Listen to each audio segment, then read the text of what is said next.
Hello friends, మనం ఈరోజు చేపల కూరని తయారు చేసుకుందాం. ఇది బొచ్చ టైప్ అండి. నెల్లూరు చేపల పులుసు ఎలా చేయాలో ముందుగా 3 స్పూన్లు నూనె వేసుకొని ఉల్లిపాయలు పచ్చిమిరపకాయలు వేసుకోవాలి. నూనె కాగినాక ఇది దోరగా వేయించినాక ఒక 2-3 నిమిషాల తర్వాత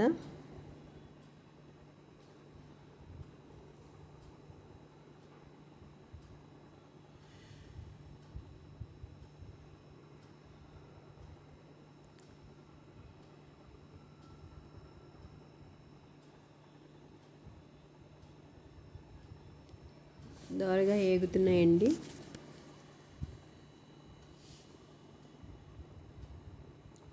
దీంట్లో అల్లం చిన్నుల్లిపాయ పేస్ట్,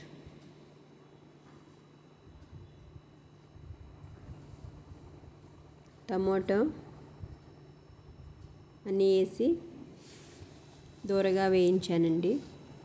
ఇందులో శుభ్రం చేసుకున్న చేప ముక్కల్ని చుట్టూరు పరుస్తున్నాను.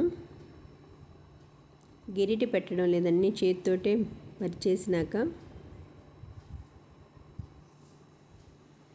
దీంట్లో పసుపు ముందుగానే వేసేసానండి. ఉల్లిపాయలతో పాటే మొత్తం ముక్కలన్నీ వేసేసాను.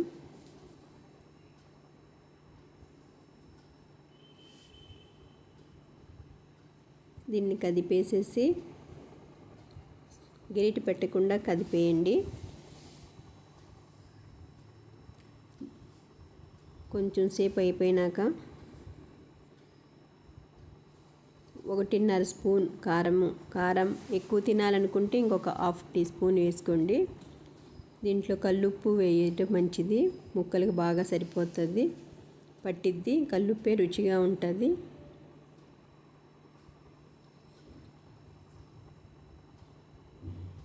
తరువాత దీంట్లో చింతపండు రసం ముందుగా ప్రిపేర్ చేసుకొని పెట్టుకున్న రసాన్ని కేజీకి 70-80 గ్రాములు చింతపండు పట్టిద్దండి.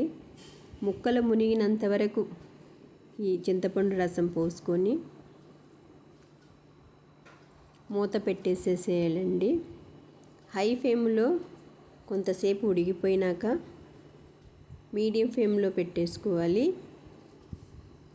దీని మీద మూత పెట్టేసేసుకోండి. తరువాత దీంట్లో ధనియాల పొడి, జీలకర్ర పొడి వేపింది వేయండి. ఎండు కొబ్బరి చాలా బాగుంటుంది. మేము నెల్లూరులో ఇలాగే చేసుకుంటాం.